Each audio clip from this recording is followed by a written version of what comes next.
कोई बात नहीं, एक बार थोड़ी सी तालियां बजा दो।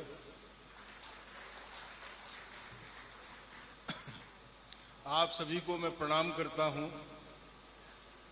स्वर्गीय जगदीश प्रसाद लवानिया जी की स्मृतियों को भी नमन।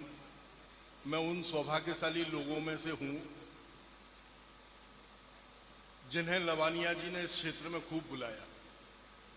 आश्चर्यचकित भी हूं कि हमने अपना एक बहुत बड़ा अभिभावक खो दिया। पिता के कर्मों पर पुत्र तो गर्व करते ही हैं, लेकिन उस साहित्यकार का जीवन मृत्यु उपरांत भी धन्य हो जाता है जिसे बहुएं याद करती हैं। वाह! वो मरणोपरांत अपने आप में एक महाकाव्य बन जाता है।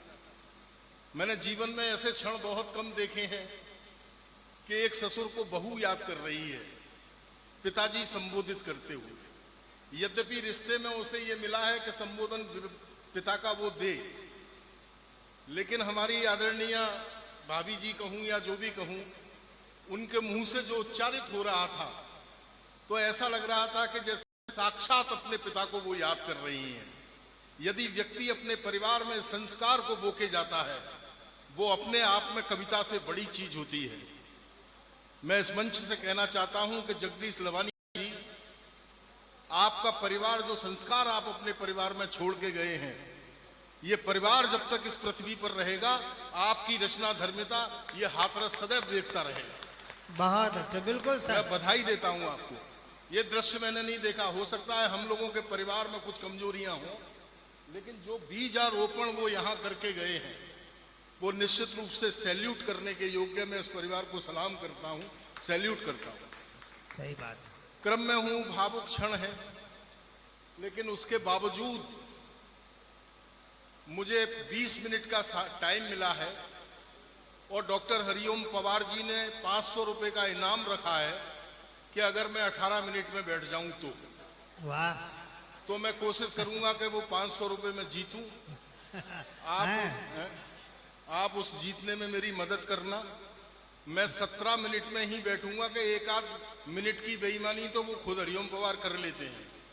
हो सकता है वो 2 मिनट घड़ी पीछे करके बैठ जाए। मैं व्यंग का विद्यार्थी हूं। आनंद से रहिए। बहुत अच्छा काव्य पाठ किया सब लोगों ने। यहां से भगवान मकरंद से कार्यक्रम प्रारंभ हुआ और भुवन मोहिनी तक आया। अब मैं आपके बीच में हूं। मैं व्यंग का बहुत छोटा सा विद्यार्थी हूं। हास्य के तेवर देखे प्रदीप पंडित हमारा बैठा हुआ है, पुराना दोस्त। नितिन मिश्रा सुबह से सेवा में लगा है सारे कवियों की में। पूरा घर परिवार बैठा हुआ है। व्यंग एक ऐसी विधा है जिसमें कहा कुछ जाए और समझा वही जाए, जो समझाने की चेष्टाएं की जा रही हैं। कोई बात यार, तू तो एक एक करके सब श्रोताओं को लेता जा रहा है। भोजन का इशारा है?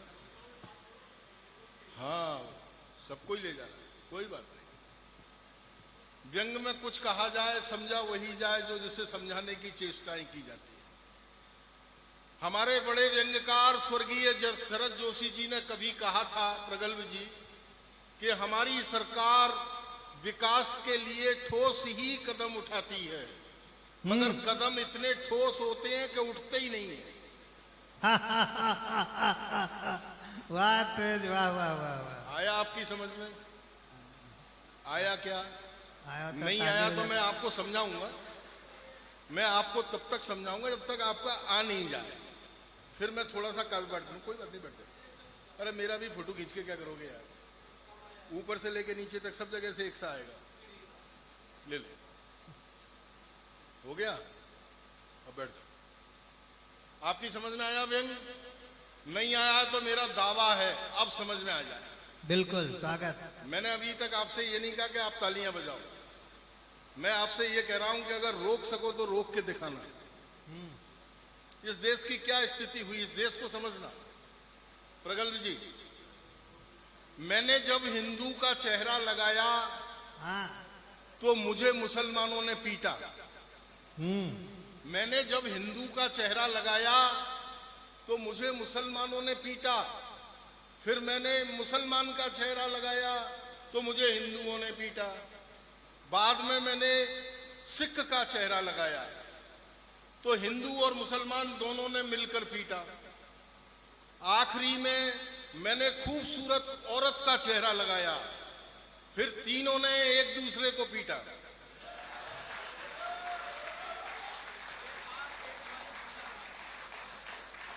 वाह रे खूबसूरत औरत। है? और जिंदाबाद बोल बांका बिहारी लाल की जय। हाँ, समझे आप लोग सब व्यंग समझे?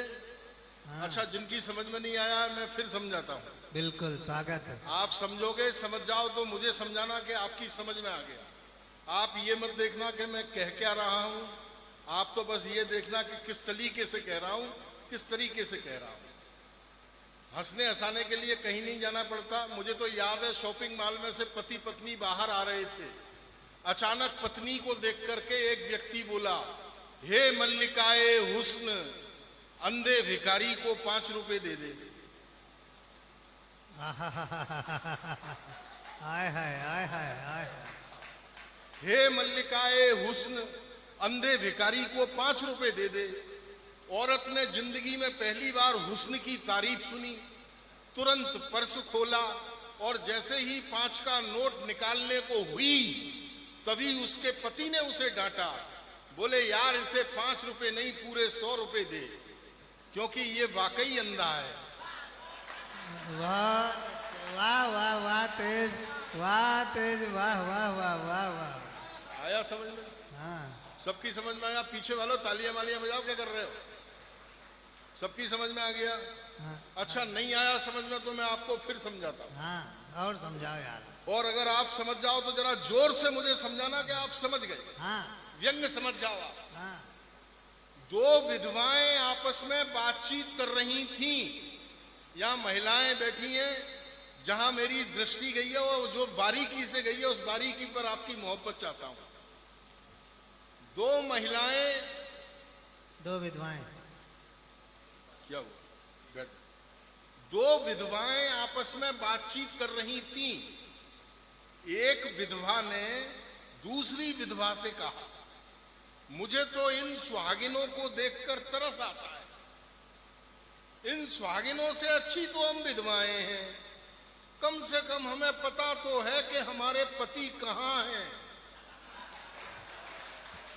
हाँ हाँ हाँ हाँ हाँ। तालियां कम है आपकी, ताली सब बजाओ तब ये हाथ नीचे आएगा। वाह समझ गए ना आप लोग सब? व्यंग के लिए कहीं भटकने की आवश्यकता नहीं है, दृष्टि खुली रखिए आप। और समझाओ यार। हमारी सरकारों पर बड़े बड़े आरोप लगते हैं कि सरकार ये नहीं कर रही, सरकार वो नहीं कर रही।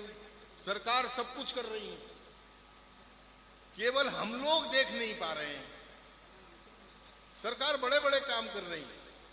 हमारी सरकार ने पिछले साल 3000 करोड़ रुपए खर्च करके सरदार वल्लभ भाई पटेल की 142 फीट ऊंची मूर्ति बनाई हाँ और दुनिया के सारे स्टैचू एक झटके में छोटे कर दिए।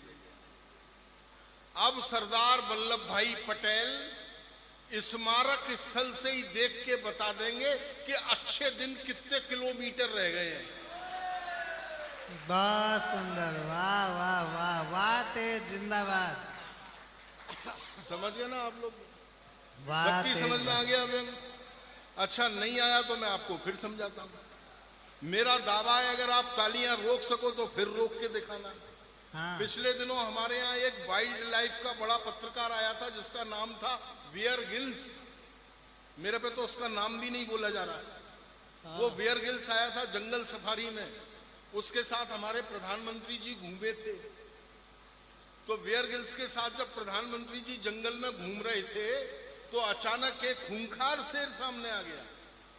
तो बियर गिल्स ने कहा, मोदी जी अगर अचानक जंगल में खूंखार शेर सामने आ जाए तो आप क्या करोगे? मोदी जी उस शेर के पास गए, शेर से कुछ कहा, शेर ने सुना, और शेर उल्टे पांव जंगल में वापस। वाह बेयर गिल्स हैरान, बोले यार मोदी जी ये बताओ आखिर इस शेर से क्या कह दिया कि ये वापस जंगल में चला गया। बोले मैंने तो कुछ नहीं कहा, केवल इतना कहा था पंजे फटकार के दहाड़ता क्या है, माँ ने दूध पिलाया है तो चुनाव लड़ ले। वाह ओ आ गया माला आ गया। तू कितनी भी माला पहना दे, पवार जी नहीं पहनाएंगे तब तक मानूंगा नहीं। समझ गए ना आप लोग व्यंग? सबकी समझ में आ रहा है व्यंग? अच्छा नहीं आया हो तो फिर मैं आपको फिर समझाता हूं। एक एक जुमले का आनंद लो हाथरस के लोगों। हाँ एक जुमला जो मेरे नाम से बदनाम हुआ, यहां महिलाएं बैठी हैं, मेरी दृष्टि जहां गई है, जिस कमजोरी की तरफ गई है, उस कमजोरी पर आपकी मोहब्बत चाहता हूं। अगर ठीक व्यक्त कर दिया हो तो भरपूर तालियां मुझे देना। टेलीविजन वालों, अगर सीरियल सालों साल घसीटना था तो इसका नाम दिया और बाती की बजाय अखंड ज्योति रख लेते। बहुत सुंदर, वाह वाह वाह वाह वाह। और जो नहीं समझे हैं तो एक इशारा कर रहा हूं। लोग कह रहे हैं कि बदलाव नहीं आया, इससे बड़ा बदलाव क्या आएगा? उत्तर प्रदेश समझेगा। जो इशारा मैंने व्यंग में कर दिया है, अगर समझ जाओ तो मुझे भरपूर तालियां देना दोस्तों। कि रात्रि को 3 बजे कवि सम्मेलन से लौटने के बाद मैं घर पहुंचा, श्रीमती जी से कहा मुझे खाना परोस दो। वो बोली अपने हाथ से परोस लो, मैं तुम्हारी बीवी हूं, कोई सुप्रीम कोर्ट नहीं जो रात को 3 बजे जाग जाऊं। वाह अच्छा है। समझ गए आप लोग क्या होता है? व्यंग हमारे आसपास दिख रहा है हाथरस के लोगों, बस हमें अपनी दृष्टि खुली रखनी चाहिए। और इससे ज्यादा इस देश में व्यंग क्या होगा?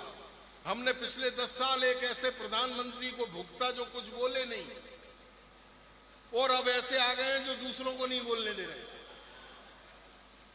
हमारे पूर्व प्रधानमंत्री जी के बारे में लोगों ने तरह तरह की बातचीतें की, मैंने नहीं की। मैं उनकी बहुत इज्जत करता हूं। इज्जत इसलिए करता हूं कि हमारे पूर्व प्रधानमंत्री माननीय मनमोहन सिंह जी देश के एकमात्र ऐसे कामयाब प्रधानमंत्री थे जिन्होंने 10 साल बिना कामयाबी के निकाल दिए। वो लाल किले से जब भी भारत को संबोधित करते थे तो केवल वे ही समझते थे कि वे भारत को संबोधित कर रहे हैं, और भारत समझता था कि पार्टी की तरफ से माफी मांग रहे हैं। और दोस्तों एक लाइन का व्यंग यहां अगर पत्रकार बैठे हों, आज के कवि सम्मेलन का शीर्षक आपको सौंपता हूं।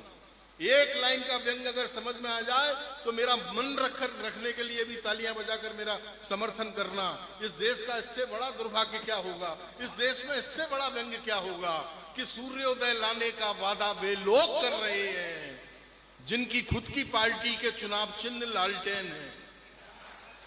वाह समझ गए आप लोग व्यंग? और नहीं समझे हैं तो आखिरी बार समझाता हूं, फिर मुझे इजाजत देना, मैं कविता पाठ करूंगा। कि बेवकूफ हैं वे लोग जो अपने प्रधानमंत्रियों के पुतले बनाते हैं और फिर उन्हें फूंकते हैं। हमें देखो, हमने पुतलों को प्रधानमंत्री बना के देश फूंक दिया। बहुत सुंदर, वाह तेज, वाह। तालियां कम है, जरा जोर से बजाओ तालियां। ये है व्यंग, ये है दृष्टि। लेकिन फिर भी आप लोग सब मस्त रहिएगा। ये हिंदुस्तान कल भी जिंदाबाद था, ये हिंदुस्तान आज भी जिंदाबाद है, और ये हिंदुस्तान कल भी जिंदाबाद रहना है। प्रगल्भ जी अगर कुछ बिगड़ा है तो इस देश में ये बिगड़ा है कि मैं खुद बिगड़ा हूं। सही बात है, सुधर। मैंने अगर खुद में सुधार लाना शुरू कर दिया तो ये देश अपने आप सुधरना शुरू हो जाएगा। क्योंकि कहीं ना कहीं मैं भी अपने आप में एक हिंदुस्तान हूं। इसलिए इंग्लैंड अपने वैभव से सबको पछाड़ रहा है, इंग्लैंड अपने वैभव से सबको पछाड़ रहा है, अमेरिका अंतरिक्ष में झंडे गाड़ रहा है, जापान 11वीं विंडो के नजदीक खड़ा है। ऑटोमोबाइल्स में जर्मनी का जादू तगड़ा है। इधर चीन ने पूरी दुनिया में अपना प्रोडक्ट उतारा। एक हम भारतीय हैं जो मुंह में गुटखा दबाकर अभी तक यही पूछ रहे हैं कि कटप्पा ने बाहुबली को क्यों मारा। ये हमारा राष्ट्रीय चरित्र है। इस राष्ट्रीय चरित्र में मैं बधाई देता हूं लवानिया परिवार को कि उन्होंने अपने पिताजी की स्मृति में एक अच्छा भाषा का कार्यक्रम किया। उनके परिवारी जनों को यहाँ बुला करके साहित्य का अनुष्ठान किया। ऐसी संगतें होती रहनी चाहिए। परिवारों के बीच में ये संगतें जरूरी हैं। इससे भाषा के और संस्कृति के आदान प्रदान होते हैं। और इस संगत का असर ये होता है कि मैं आपको एक पौराणिक संदर्भ देता हूं। आदरणीय लोगों, हमारे पौराणिक संदर्भों में ये कहा गया है कि जब धर्मराज युधिष्ठिर स्वर्ग गए थे तो संगत का प्रभाव ये था कि युधिष्ठिर के साथ उनका कुत्ता तक स्वर्ग गया था। हाँ, ये कहानी आप सब लोगों को पता है। इस कहानी को याद रखना हाथरस के लोगों, और मेरी जिंदगी का सर्वश्रेष्ठ व्यंग आपकी अदालत में रखता हूं। उसके बाद आपकी जैसी मनसा होगी वो करूंगा। खंडन करते करते हमारा भेजा ही खप गया। खंडन करते करते हमारा भेजा ही खप गया। गलती से एक अखबार में हमारे स्वर्गवासी हो जाने का समाचार छप गया। अच्छा, अरे वाह।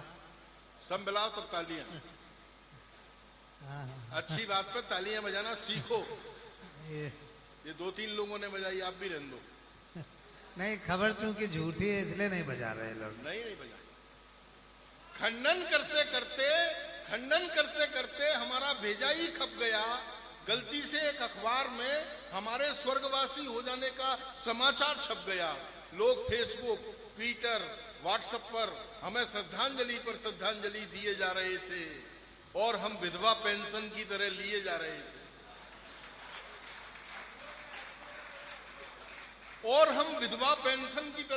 रहे थे।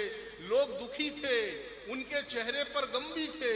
तत्काल हमारी याद में एक शोक सभा बुलाई गई जिसमें अपनी मूल पहचान छुपाए हुए हम भी थे। अच्छा, अरे वाह। तत्काल हमारी याद में एक शोक सभा बुलाई गई जिसमें अपनी मूल पहचान छुपाए हुए हम भी थे। अपने बेतुके रुख को संभालते हुए और हमारे तैल चित्र पर एक मुरझाए हुए फूलों की माला डालते हुए एक क्षेत्रीय नेताजी बोले, शर्मा जी महान थे, इलाके की पहचान थे। साहित्य तो उन्होंने इतना रचा है कि इन बाकी बचे हुए कवियों के लिए कुछ नहीं बचा है। साहित्य तो उन्होंने इतना रचा है कि इन बाकी बचे हुए कवियों के लिए कुछ नहीं बचा है। उनके सृजन हमें रह रह के रुलाएंगे। वो इतनी पुण्य आत्मा थे कि देखना सीधे स्वर्ग जाएंगे। वाह। तभी स्वर्ग की दिशा में पुकारते हुए और हमारे तैल चित्र को निहारते हुए नेताजी रुआ से होकर बोले, शर्मा जी हमें हमारी मोहब्बत का सिला दे जाते, अकेले क्यों गए, हमें भी साथ ले जाते। तभी मेरे मुंह से निकल गया, नेताजी हम ये वादा नहीं निभा पाएंगे।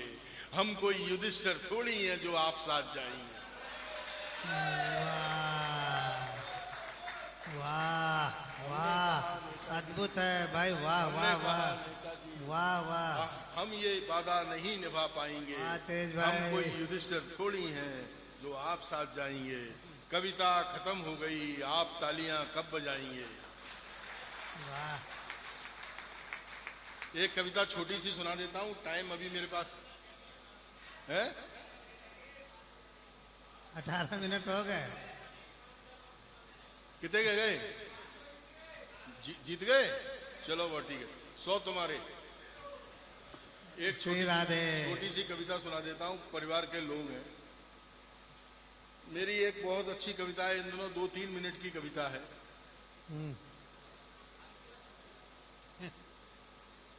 स्वागत। दोस्तों, मेरा अपना मानना यह है कि हमारे देश में स्वच्छता अभियान जोरों पर है, लेकिन सड़कों पर झाड़ू लेकर निकल जाने से स्वच्छता अभियान पूरे नहीं होते। जरूरत है चरित्रों को साफ करने की। हम अगर चरित्रों को साफ कर लें तो हमें ये स्वच्छता अभियान के ढकोसले नहीं जीने पड़ेंगे। सही बात। तो एक चारित्रिक कविता आपके बीच में खड़ा करना चाहता हूं, कवि सम्मेलनों की दुनिया से हटके। अगर आपका मन हो तो एक बार इजाजत दे दीजिए मुझे। छोटी सी कविता है। बहुत अच्छे, स्वागत है तेज। जहां अच्छा लगे थोड़ा सा जागृति देना। पंखे वगैरह ये सब अपने अपने शोरगुल कर रहे हैं, उसमें आपकी एकाग्रता जरूर मैं चाहूंगा। हाँ भाई साहब।